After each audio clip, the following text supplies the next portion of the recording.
Sorria, você está sendo filmado. Entrevista selfie em grande estilo com o homem, a lenda, o mito, o músico, o karateca, o editor, o tradutor, o escritor Alexandre Calari, do Pipoca e Nanquim. E aí, Alexandre, pessoal, beleza? Tudo bom? Tudo certinho. E a gente está num lugar muito especial aqui em Ademir. Exato. Onde nós estamos? A gente está na Gibirama e estamos na exposição. Vamos dar uma volta que o pessoal vê ali, ó. Olha só. Eu tô de cara com isso aqui. Nossa, eu tô realmente de cara. Incrível. É impressionante, cara. O cara fez de tudo, né? Fez de tudo. Sou um grande admirador do trabalho do Shima. Tem um monte de coisa que ele fez lá pela The Art, coisa que ele fez lá pela VEC também. Mas você vê todo esse material aqui compilado, acho que tem o quê? Uns 200 originais? Por aqui, aí, por aí. Pelo menos. Galera, é coisa de louco. A gente estava vendo aqui, tem o primeiro não, mas na verdade o mais antigo preservado, né? Trabalho preservado dele, que data de 1953. 14 anos. 14 anos. E era uma técnica impressionante. Profundidade, enfim. É um absurdo. Luz e sombra, né? É uma imagem assim de uma selva com os elefantes se afastando no fundo, mas a técnica é de um cara não é de uma criança de 14 anos, é de um cara profissional. Sim, cara. Incrível. Eu realmente estou de cara. E tinha um monte de coisa que eu não conhecia também. Óbvio que tem muito material de terror. Ele era o mestre do terror, né? Mestre de muita coisa aí. Mas tem muita coisa erótica, tem muita coisa... Tem o Gaúcho, né? Um personagem que ele trabalhou junto com o Maurício de Souza, né? Que ele distribuía. Não conhecia esse personagem também, tem uns originais ali. Eu vou atrás, é um gaúcho, o gaúcho meio samurai, né? É, gaúcho samurai. Inclusive tem as relações ali da família dele também, né? Que ele...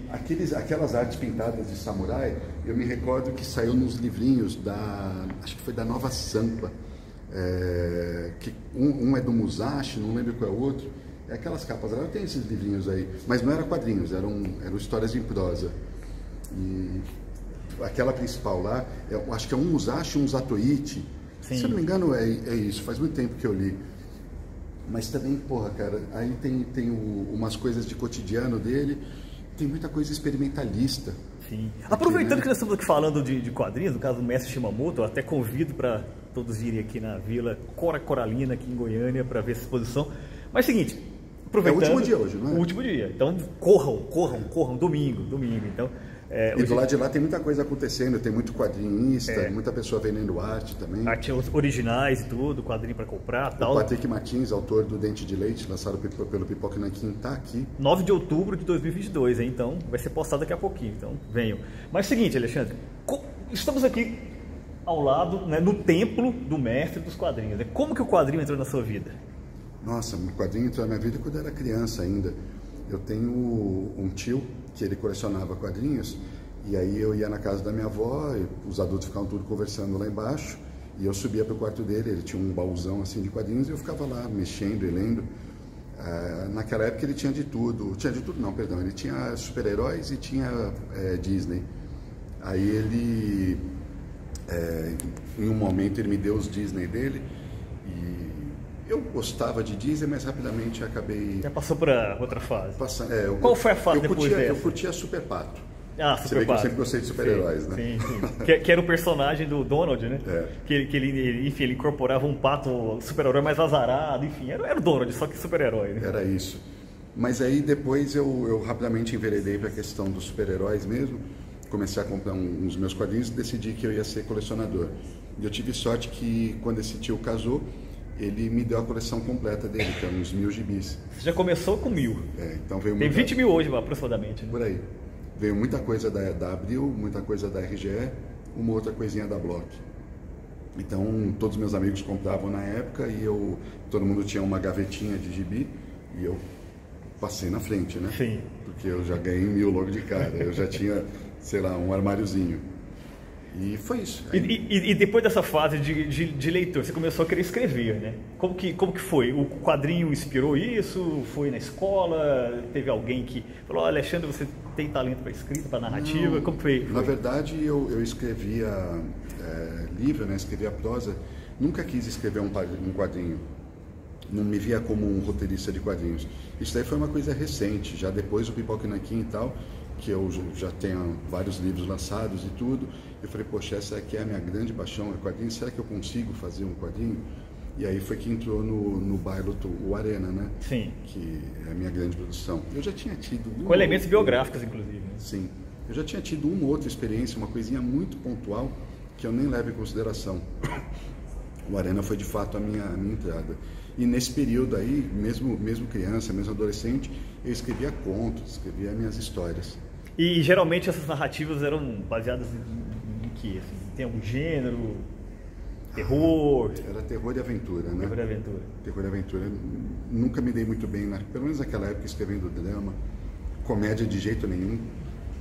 No caso, esse terror e aventura era baseado no que você via, assim, essas referências tipo de cinema, que você via Sessão da Tarde, aquela coisa toda, ou mais amplo, como que era? Não, era bem isso. Eu vi alguma coisa que me empolgava muito, por exemplo, eu me recordo quando eu assisti o Exterminador do Futuro, foi em 1986, né? Eu tinha 10 anos de idade, e esse mesmo tio, ele me levou no cinema. Era um filme maior, não sei se era maior de 14 ou de 16 anos e tal, mas meu tio era militar, ele deu uma carteirada, a gente entrou, eu assisti e fiquei muito impressionado.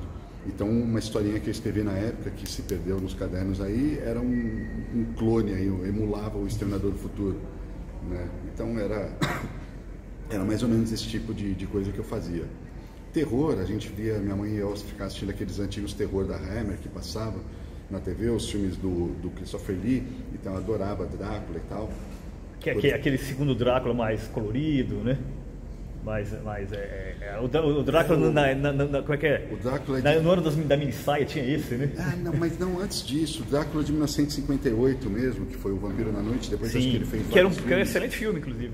Ótimo, ótimo. Boa adaptação. Aí, inclusive, o livro do Drácula mesmo, da Bram Stoker, que minha mãe tinha, a capa era o Christopher Lee. Enfim, aí era o tipo de coisa que me encantava e eu com, sei lá, 17 não, bem antes, uns 14 anos, 15, eu fazia esse tipo de história, né? Com base no que eu via. E você começou até comentou ontem, né, na sua palestra, começou a mandar para editoras, né? Tentar ali furar o cerco, digamos, né? Isso foi um pouquinho depois, né? Por volta de uns 18 ou 19 anos, eu finalizei o que deveria ter sido o meu primeiro livro de contos, um livro chamado Insânia. Ele existe ainda? Ele não foi publicado, né? Nunca foi publicado. Você sabe que a gente fazia, naquela época, backup do computador, sim, né? Fazia backup nos CDzinhos. Sim, assim. sim. Os CDs estão lá até hoje, o livro deve estar lá, se o CD não foi corrompido. Não, isso aí é uma coisa para ser resgatada, né? Mas assim, uma outra coisa que... O livro era muito ruim, né? Uma outra coisinha lá, que eu achava cenas boas, elas foram reescritas e adaptadas. Reaproveitadas no Apocalipse Zumbi. Na trilogia. Aí, não, isso é uma coisa legal, podemos até retomar por isso. Então você teve essa coisa de procurar o mercado e tal, você teve, vamos dizer assim, um momento de orgulho, né, que te pediu furar essa primeira bolha, né? Podia contar isso, que é bacana. Porque eu cheguei a mandar para várias editoras, devo ter até hoje as cartas de recusa, algumas delas, mas uma me aceitou. Só que no momento, nessa questão de começar a trocar ideia com o editor, uma editora muito grande inclusive, eles me pediram para fazer concessões no material, para modificar. De que tipo? Era suavizar o material ou era o quê? Era mudança de estilo? Era uma leitura técnica mesmo, leitura crítica, né, que é comum nas editoras. Sim. Você submete sua obra para várias leituras, e 4 ou 5 leituras diferentes, e as pessoas vão dando pitacos, onde pode ser melhorado, o que pode ser mudado, se tem alguma coisa que está faltando coesão, se está faltando coerência nas ideias. O próprio Pipoca faz isso, né? O Florestas Áreas Retorcidas foi submetido a uma leitura crítica do Daniel e do Bruno, por exemplo. Né? São meus sócios. O Bruno é muito bom de estrutura, né? Ele pega furo de roteiro. Sim, ele é ótimo nisso. E aí na época E o Daniel é bom para falar mal, né? Então... E na época o livro foi submetido a isso, e eu com 18, 19 anos de idade, eu falava assim, não, de jeito nenhum, meu livro não vai ser submetido a nenhuma mudança, eu sou o autor, não sei o que lá, aquela soberba adolescente meio tosca. E aí o que aconteceu foi que eu fui me estranhando com o editor, e o editor falou assim, deve ter pensado que eu estou escutando esse moleque maluco aí. Aí me mandou passear e eu perdi a publicação. Né? E eu, na época, achei que, como essa editora entrou em contato, eu achei que um monte ia entrar em contato, que ia dar certo. Não, meu próximo trabalho eu vou mandar e vai ser aceita e eu vou virar um popstar. E acabou virando com o Apocalipse Zumbi, né? Que foi um livro que teve muita aceitação. Como que veio esse projeto? Esse projeto foi uma proposta que eu fiz pro editor, então dono e editor da editora Generale. Era a editora Évora e eles tinham um selo de cultura pop que era a editora Generale, que eles estavam lançando no mercado. E eu fiz vários pitches para eles, né, de livros que poderiam ser lançados. Quadrinhos do cinema, que eu fiz junto com o pessoal do Pipoca. Foi quando começou a explodir essa coisa de cinema de super-herói, né? Sim, sim. A ideia era para ser uma coleção bem longeva. Foram 3, né? Foram 3, mas putz, se a editora tivesse tratado a gente melhor, a gente teria feito mais. Mas aí o relacionamento começou a azedar. Em questão de má distribuição, por não pagamento de direito autoral. E era anual, né? Quer dizer, os lançamentos do ano vocês faziam naquela época funcionava. Um dossiê, né? Funcionava. Porque hoje em dia explodiu, né? Era um dossiê sobre o personagem apresentando, falando um pouco sobre a possibilidade do filme, era bem legal mesmo. O que a gente procurou fazer... Para apresentar os universos, né? Para o produto não ficar tão datado, a gente procurou fazer um trabalho jornalístico mesmo. Então a gente não falava exclusivamente do filme, né? A gente fazia um dossiê daquele personagem. Isso. Algo um pouco parecido com o que acontece na revista Mundo dos Super-Heróis. Isso, que eles começaram a fazer depois, né? Não sei, não sei se a Mundo já existia ou não. Não tenho certeza, acho que eles já existiam, porque é uma revista bem antiga também. Não, depois que eu digo assim, com aquela profundidade que se pesquisava décadas antes e tudo.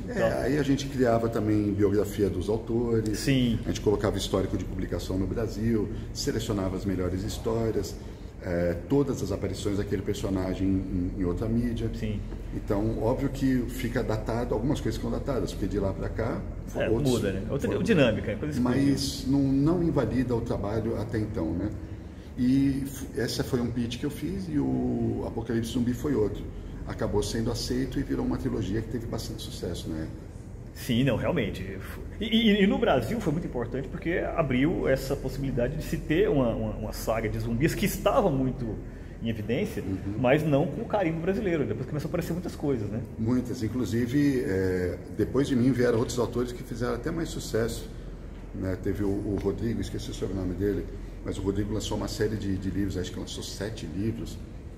Teve o Thiago, que fez uns livros bacanas também, a gente fez palestras. Teve filmes também, né? O pessoal de Brasília fizeram alguns filmes como é que chama? Capital dos Mortos. Capital dos Mortos, exato. Que até virou de quadrinho também. É isso, que é o cara dos 20 centavos, né? Aquele canal de crítica de cinema, que é bem bacana o canal, inclusive, bem legal. E, bom, indo para o Arena é quadrinho, né? Como que você pensou essa questão da adaptação do seu estilo de narrativa, da narrativa em prosa para o quadrinho? Como que você transpôs essa possibilidade de narrar? Como o Arena era originalmente um roteiro de cinema, ele estava muito bem decupado em termos de cenas, né? Mas estava mais para a linguagem do cinema. Só que existe certa semelhança, né, entre o roteiro de cinema e o roteiro de quadrinhos. Então, o que aconteceu foi que eu dei um tapa bem legal, fui colocando certinho todas as ambientações. O roteiro no cinema, ele era mais encorpado. Tinham mais algumas tramas paralelas que se desenrolavam, ele tinha mais encheção de linguiça, digamos assim. Sim. Para o quadrinho, eu decidi limar todas as gordurinhas e, no final das contas, o quadrinho a história ficou muito melhor. Ela ficou direta e reta, focada no trio central de personagens, e todas as coisas que estariam lá para preencher algumas cenas e tal, ficaram de lado. Funcionou melhor assim. Mas aí passei para os artistas, e os artistas pegaram aquele roteiro e decuparam com o ritmo narrativo de páginas que eles queriam. E funcionou muito bem. Minha segunda experiência escrevendo um quadrinho agora, que é o Espelho, eu fiz da mesma forma. Eu deixei bem como eu estou trabalhando com um artista muito bom agora também, que é o Robson Moura, lá de São Paulo, eu deixei bem livre para ele fazer a paginação, para ele desenvolver o ritmo da história. No caso, é o seu segundo quadrinho, né? Que é um quadrinho de terror agora, né? O primeiro foi focado em artes marciais, tem um aspecto autobiográfico, drama, né? É um drama, isso, tem um elemento romântico ali também e tal. Você falou que tem elementos autobiográficos, tanto que você viveu nesse universo de artes marciais. Sim. Como que foi essa mistureba que você fez de ficção e elementos autobiográficos? Eu luto desde os 14 anos, né? Então são mais de 3 décadas aí lutando. Eu tive muitas experiências e algumas das coisas que eu vi, eu trouxe para os quadrinhos, outras coisas que aconteceram comigo, eu também trouxe para a história. Por exemplo, durante anos lá em Araraquara, eu fui instrutor de defesa pessoal, dei aula para a Polícia Federal, dei aula para a Polícia Militar, dei aula para a Segurança Privada.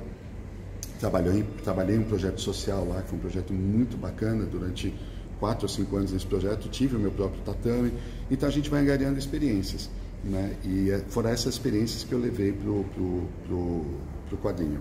Acima de tudo, quando eu era muito jovem, naquela mesma faixa etária de uns 18 ou 19 anos, eu tive chance de ser um lutador profissional e acabou não dando certo, porque eu sofri um acidente de carro na época que me impossibilitou de seguir a carreira.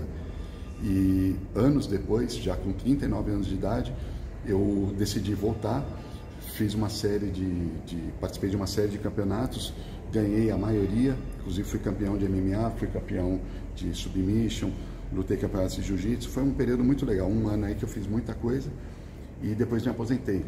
Ele foi responsável pelo rosto do Mickey Rourke, para quem não sabe. E aí, essa mesma experiência, o personagem central sofre também. Ele sofre um acidente e anos depois ele resolve voltar. Então, não, isso é muito interessante, porque é o foco da narrativa. É o foco da narrativa. Porque eu imaginei que fossem elementos pontuais. Não, é o foco da narrativa. Só que o que eu fiz foi criar um personagem muito mais amargurado. Sim. Pelo fato do que eu, né? O acidente que eu sofri, que mudou a minha vida, que modificou, não me deixou para baixo, não me deixou numa situação em que eu falo... Foi um acidente de relativa gravidade? Foi sim. Eu tive que parar artes marciais na época e me foi dito que eu nunca mais ia poder voltar a lutar.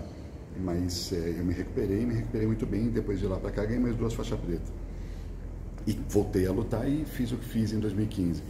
Então, o acidente dele foi um acidente igual, tira ele do circuito também e transforma ele num cara que está desiludido com a vida, ele está beirando o alcoolismo, ele é um cara que não tem amigos, é um cara que acorda, treina, trabalha, vai para casa e bebe.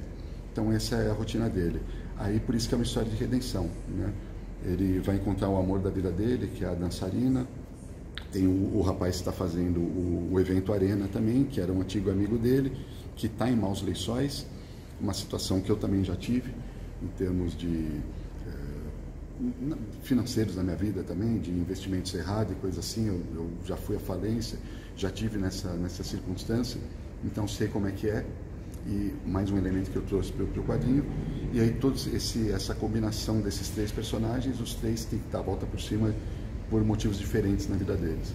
Maravilha. Quais são os autores que te inspiram, que você acha que te influenciam diretamente? Claro que você lê muita coisa, quadrinhos, livros e tudo mais, mas aquele você olha, que eu sinto que tem uma similaridade em termos de interesse narrativo, em termos de construção de enredo, de construção de personagem. Quais são os mais próximos que você tem essa consciência muito clara? Eu não vou dizer que o cara que me fez escrever foi o Alan Moore.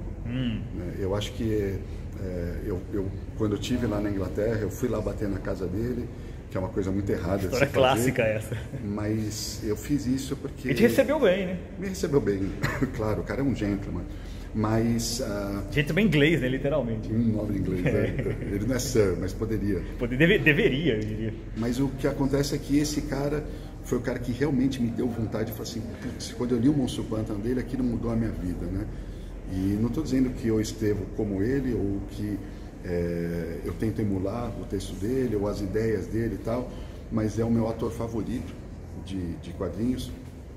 Por causa dele eu descobri a literatura mais formal, digamos assim, a literatura em prosa. Sim. E aí conheci os grandes mestres também. Vários deles me funcionam como influência para mim, mas eu diria que a culpa é dele. Sabe? O desejo de eu ser escritor veio por causa dele. Eu sempre termino a entrevista fazendo aquela pergunta da ilha deserta, qual livro levaria, né? Só que eu modifico um pouco. Eu falo assim, eu me lembro do Fahrenheit 451, né? Que tem aquela coisa de que a pessoa decora o livro e se torna um homem-livro, né? Do Ray Bradbury. Do Ray Bradbury, exatamente. Então, nesse caso aí, eu não sei se vai ser um Alan Moore, mas se você tivesse que decorar um livro, qual livro seria? Qual livro o Alexandre Calares se transformaria? Quadrinho é difícil decorar, né? Porque teria que transformar nas imagens, mas no livro. O Alan Moore tem alguma obra em prosa, puramente em prosa? Tem. Ele lançou A Voz do Fogo, que é uma compilação de contos. Ele lançou Jerusalém. Vai sair um agora, esqueci o nome, pela editora, acho que é a editora Aleph, não tenho certeza. Ele tem algumas coisas assim. Mas se eu fosse decorar um livro, acho que um livro muito importante seria Adeus das Armas, do Ernest Hemingway. Eu acho que eu decoraria esse livro. Maravilha, excelente escolha. Então, adeus às armas e adeus ao público. Valeu, Alexandre. Obrigado. Valeu, galera. Tchau. Beijo.